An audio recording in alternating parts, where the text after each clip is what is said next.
Assalamualaikum Sobat Fis TV. Mungkin video ini adalah video request yang udah ditunggu-tunggu bahkan mungkin dari bulan-bulan kemarin. Tapi sayangnya saya kan baru berhasil migrasi paket IndiHome Gamersnya itu sebulan. Jadi ini adalah sudah sekitar 1 bulan lebih sedikit dari saya menggunakan IndiHome paket gamer. Maka di sini yang saya jelaskan adalah apakah produk ini cocok dengan gamer. Oke, jadi setelah sebulan saya pemakaian ternyata banyak banget hal-hal atau kendala yang saya temui di paket gamer ini.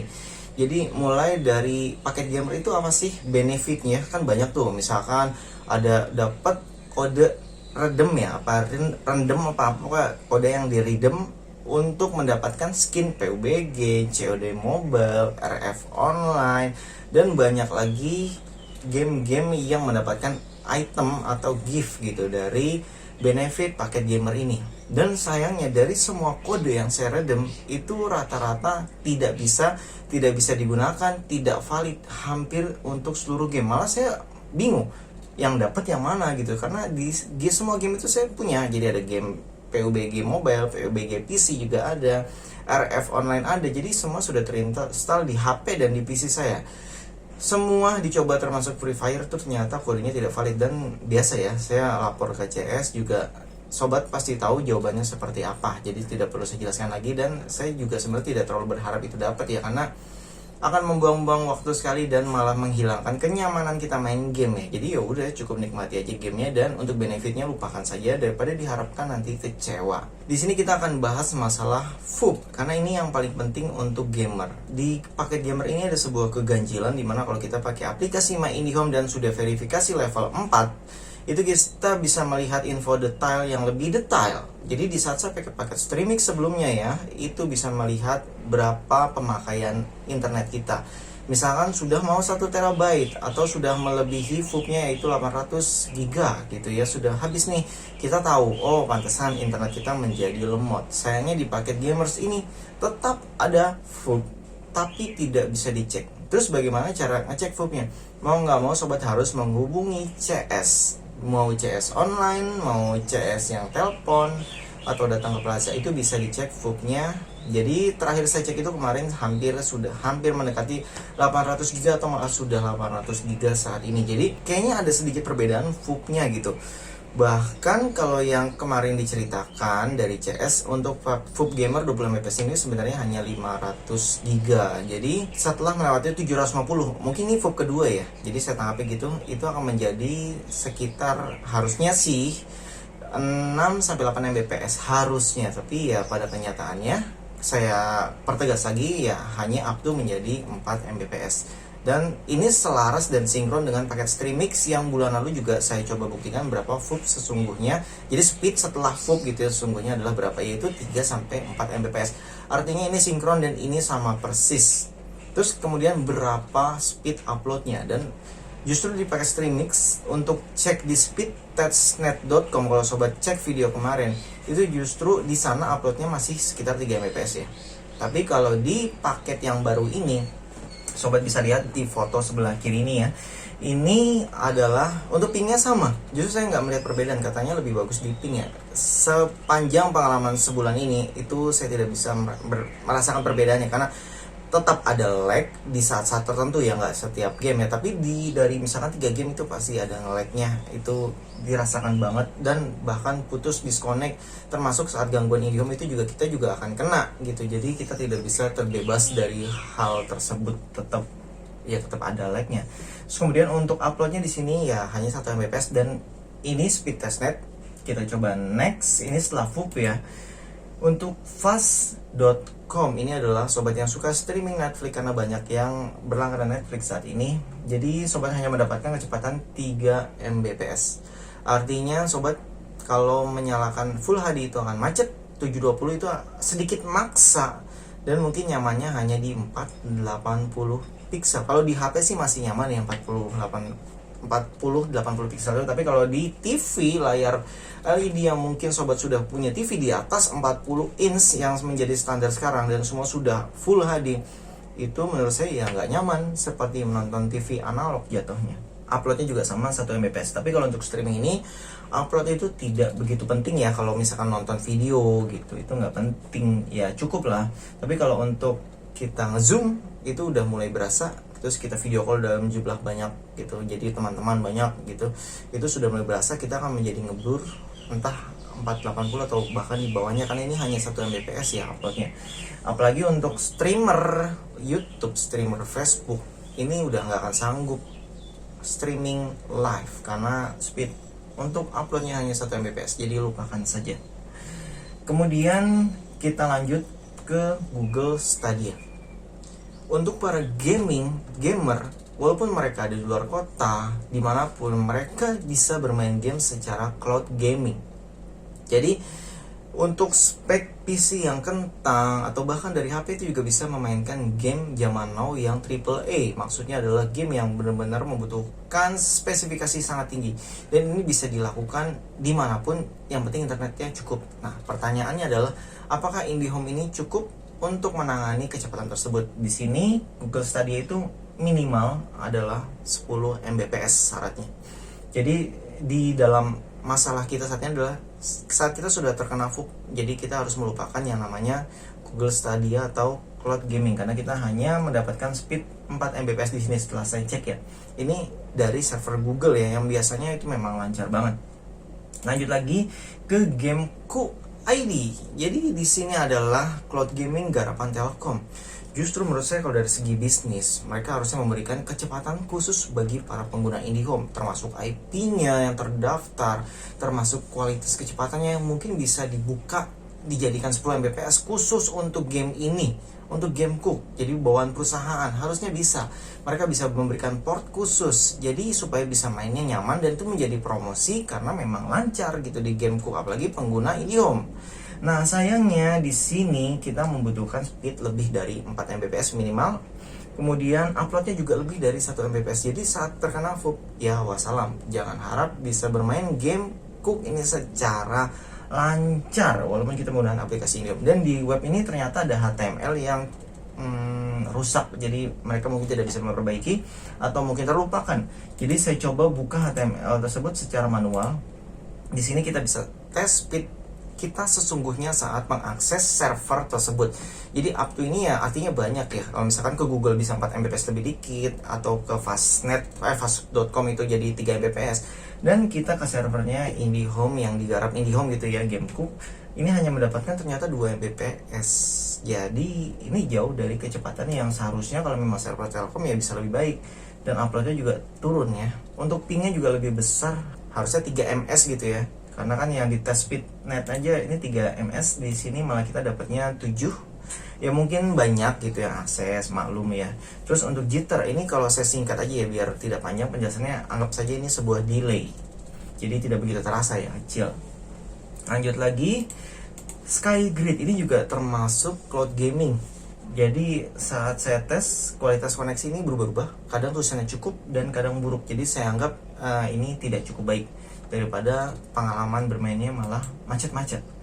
Next lagi, kita sudah coba untuk menanyakan ke IndiHome. Jadi saya sendiri mencarikan solusi bagaimana supaya saya bisa bermain game nyaman. Anggaplah saya seorang e-sport atau live streaming di YouTube, karena memang sebenarnya saya sudah membuat project tersebut, saya masih terkendala dengan koneksi internet hingga saat ini. Jadi belum saya launching, jadi YouTube-nya pun saya ganti menjadi YouTube Vismanto, jadi yang membahas obrolan biasa. Nah, di sini saya anggap saya akan migrasi ke paket 50 Mbps. Tapi itu kan hanya embel-embel bahasa promosi ya, 20 Mbps, up to 20, up to 30, up to 50, up to 100 itu hanyalah bahasa promosi. Jadi perlu kita ketahui di sini adalah real yang kita beli paketnya berapa. Kita anggap kita beli, saya migrasi ke 50 Mbps. Oke? Jadi itu kan bahasa salesnya. Jadi saya akan bertanya, setelah FUP-nya habis, saya akan mendapatkan kecepatannya berapa. Jadi saya tanyakan, ternyata dari 50 Mbps itu nanti akan turun. Kalau habis, kan ada FUP 1, FUP 2 habis menjadi 10 Mbps. Jadi memang kalau dilihat dari yang bahasa penawarannya ya, kayak misalkan 20 Mbps kan jadinya sekitar 8 Mbps gitu kan. itu up to 80 Mbps, tapi pada kenyataannya kan 3-4 Mbps, dan ini menjadi sinkron dengan yang 50 Mbps yang katanya kan juga menjadi 20 Mbps turunnya, tapi ternyata kata CAS juga menjadi 10 Mbps, jadi 50 menjadi 10 setelah VOOP-nya habis. Jadi sebenarnya yang kita beli adalah VOOP-nya ini. Setelah VOOP habis sebenarnya itu adalah paket yang kita beli, dan untuk uploadnya di sini katanya sekitar 1-2 Mbps, jadi memang tidak cukup. Jadi saya katakan untuk IndiHome ini uploadnya kurang baik. Jadi bagi sobat yang live streaming YouTube, live streaming game di Facebook dan lain-lain, itu saya sarankan kalau ada provider yang lain silahkan beli provider yang lain. Oh iya, di sini ada yang ingin saya bahas ya. Jadi kemarin kan saya posting di forum komunitas Fish TV yang di YouTube. Nah, banyak juga sih yang membuli saya gitu, kenapa masih pakai IndiHome kalau udah tahu koneksinya seperti itu. Jadi di sini saya justru berterima kasih sekali dengan IndiHome, karena saya tinggal di desa Jati Jajar atau kampung Jati Jajar. Jadi saya bukan orang kota walaupun saya tinggal di Depok. Dan untuk provider internet ini rata-rata datangnya ke perumahan, jadi mereka hanya melihat uang atau mungkin akses yang lebih mudah gitu ya kalau di perumahan. Jadi wilayah kampung ini yang harusnya mereka bisa berkembang kalau ada internet yang support gitu, mereka bisa berjualan online dengan lancar, yaitu menjadi terkendala karena internet kabel sulit untuk masuk kampung. Saya nggak tahu masalahnya di mana, karena untuk perumahan aja katanya blok-blokan. Ibaratnya di perumahan Jati Jajar itu ada dua, Republik dan IndiHome, tapi yang menguasai seluruhnya ada IndiHome. Tapi Republik ini saya cari tahu ternyata dia ada yang jadi saya mohon sih untuk penguasa daerah tertentu, kalau ada provider masuk itu disilahkan aja, karena kita juga ingin berkembang, orang-orang kampung juga ingin berkembang, kita juga ingin mengikuti perkembangan zaman setidaknya. Jadi kalau ada yang mau masuk teknologi itu dipersilahkan masuk, walaupun sudah ada mungkin yang duluan kayak IndiHome, mau ada First Media, mau ada Telkom Transvision High Speed, itu silahkan masuk aja, diberikan masuk. Kalau memang mau memberikan syarat tertentu ya silahkan, misalkan oke, kalian masuk betulin jalan ini dulu gitu. Lebih baik seperti itu daripada ditolak mentah-mentah. Jadi saya mohon ya untuk siapapun yang berwenang, yang mungkin mereka harus izin ke orang tersebut. Jadi ini yang setidaknya saya ingin sampaikan gitu, karena di saat hanya dimonopoli oleh satu orang dan ternyata tidak cukup untuk memenuhi kebutuhan, susah. Karena di sini juga jaringan HP itu sulit ya. Jadi benar-benar untuk streaming, untuk game online itu HP di sini kartu apapun itu nge-lag, pingnya hancur. Kemudian di sini saya dapat sebuah cerita dari Pak Bekti. Jadi sobat bisa baca ya, tapi saya akan jelaskan intinya saja karena panjang. Jadi dari pembahasan ini saya pun merasakan hal yang sama. Mungkin di luar sana juga ada banyak pelanggan yang merasakan hal sama tapi tidak tahu penyebabnya apa. Misalkan keluarga saya banyak yang pakai Telkom, saudara-saudara banyak yang pakai Telkom, karena memang sebagian bekerja di sana gitu. Tapi koneksi di rumah A, di rumah B, di rumah C mempunyai speed yang sama dengan kualitas yang berbeda. Di rumah A speednya bagus, misalkan koneksi bagus, pingnya bagus. Di rumah B langganannya sama, tapi kenapa nge-lag atau macet-macet? Itu yang aneh. Padahal VOOP-nya masih ada gitu. Di sini kemarin saya teliti selama 2 minggu. Jadi 2 minggu saya sengsara dengan hal ini. Saya pikir karena proses migrasi ganti modem gitu kan, ganti modem saat itu. Saya minta modem yang lama tapi nggak dikasih. Secara hardware modem yang terbaru adalah keluaran terbaru 2020 dengan spesifikasi yang jauh lebih tinggi, dan saya cek pingnya pun bagus, dia bisa sampai 1 ms. Dengan ping yang lama itu nggak bisa 1 ms tapi stabil. Nah di sini kejanggalannya. Saat itu saya nggak sadar sampai 2 minggu kemudian, karena saya harus membetulkan modem Xiaomi yang rusak karena kesambar petir. Itu akhirnya saya servis bisa. Dan di sini saya menemukan sebuah jawaban. Jadi saat kita menghubungi operator akan mengecek bahwa koneksi kita stabil, tidak ada kendala, tapi kita di sini mengalami kendala gitu kan. Nah, ini bagi sobat yang merasakan koneksinya aneh, ganjil. Jadi saat telepon WhatsApp itu putus-putus, padahal sobat pakai WiFi IndiHome. Putus-putus itu ada sesuatu yang memang yang tidak beres. Setelah saya ganti modemnya, jadi satu segini, modem IndiHome, saya matikan radio WiFi-nya, saya gunakan LAN 1 masuk ke router Xiaomi saya. Di router Xiaomi ini saya bisa menggunakan kabelan yang lain, dan radionya atau wifi-nya menggunakan dari Xiaomi. Dan ajaibnya di sana semua lancar dan normal. Jadi saya berkesimpulan di sini bahwa router yang saya dapatkan itu merupakan cacat pabrik. Dan untuk produk Cina tidak hanya router, tapi receiver parabola yang saya jual juga. Terus ada juga yang namanya STB IndiHome juga kalau nggak salah sebagian wifi-nya juga ada yang lemah. Jadi kadang putus-putus gitu ya untuk siaran entah streaming YouTube atau apa, kadang putus-putus, itu saya pernah merasakan. Terus produk lainnya juga seperti LNB kalau di parabola, itu dalam satu kardus satu koli pasti ada yang cacat, dan ini sebuah kepastian ada produk yang cacat, entah quality control kurang bagus atau memang kualitas produknya yang random. Anggap saja sobat mendapatkan produk yang saat itu cacat. Jadi termasuk saya, alhamdulillahnya saya yang dapat. Jadi saya bisa meneliti kenapa rusak, karena teknisi IndiHome datang juga bingung apa kendalanya, kenapa bisa gini. Di tes redaman itu bagus. Jadi kalau teknisi narik kabel itu kan dicek redaman, jadi udah pasti bagus. Terus modemnya udah direstart segala macam, tetap enggak selesai solusinya. Dan saya untuk mengajukan penggantian modem ini ribet, harus datang ke Telkom Depok, Plaza Depok, Plaza Cibino, terus membuat berita acara untuk teknisinya juga untuk mengganti modem, karena dia menjelaskan permasalahannya juga susah gitu, karena kan itu problem yang jarang ditemui, tapi mungkin dari 20 orang ada sekitar 3 atau 4 orang yang merasakan gitu. Jadi ya solusinya adalah mengganti modem, atau kemarin saya sempat mengganti router baru, tapi kan gak enak gitu, udah gitu portnya cuma satu, port LAN 1 doang masa yang bisa digunakan, port 2, 3, 4 nya itu cacat. Port 4 misalkan bisa, itu goyang sedikit akan error, dan untuk connect-nya susah banget. Dan ini saya temukan ternyata saya berhasil ganti modem baru, itu tetap terjadi di modem yang baru. Jadi aneh, padahal saya menggunakan RJ45 yang konektornya 5000-an yang mungkin orang sebut Belden, termasuk kabelnya saya menggunakan Belden, bukan Cat 5e tapi Cat 6. Jadi benar-benar saya membutuhkan sebuah kabel yang bagus, karena saat ini zaman sudah beda ya. Kita punya komputer di PC, tapi kita bisa menganggap PC ini ada di ruang tamu atau ruang yang lain dengan menghubungkan ke STB. Jadi STB ini bisa mengoperasikan game-game yang di PC. Jadi kita stick colok di USB atau keyboard colok USB ke STB, itu sama aja mengendalikan PC. Jadi main game PC, tapi dengan cara yaitu servernya adalah di komputer. Itu bisa mengirim bitrate 20 minimal 20 Mbps per second ke STB kita dan ditayangkan ke TV. Jadi untuk pingnya pun kecil. Kalau misalkan yang bahasa kerennya sebutannya cloud gaming, tapi ini ibaratnya cloud gaming di rumah sendiri karena server sendiri. Jadi saya butuh untuk itu. Makanya saya gunakan kualitas kabel yang bagus juga. Tapi anehnya seperti itu. Jadi saat ini ya hanya sekitar 2 port yang bisa digunakan, dan itu satu portnya error. Tapi anehnya di modem yang lama itu semua normal, saya gunakan semua portnya normal. Jadi sekarang saya harus menggunakan mikrotik untuk memfasilitasi hal itu. Jadi port satunya mikrotik ya, dari sana tinggal dibagi-bagi aja. Mau ke PC, mau ke modem, ke segala macam lah pokoknya. Oke, itu tadi penjelasan cacat hardware. Jadi ya solusinya ada 2. Sobat bisa beli modem sendiri, tapi saran saya lebih baik pengajuan penggantian modem. Tapi tidak di situ saja yang aneh ya, dari kode yang nggak bisa di redeem, terus dari yang namanya dapat router yang kurang bagus saat itu. Kemudian di sini yang masalah fatal. Sobat tahu kalau hobi gamer e-sport kadang mengikuti ajang-ajang tertentu atau perlombaan tertentu, atau mungkin kadang dia diwawancarai atau video call dengan ya forum-forum game tertentu gitu ya, atau live streaming. Jadi di saat jadwal tersebut, kelemahan di paket gamer ini kan nggak bisa cek kuota dari My IndiHome.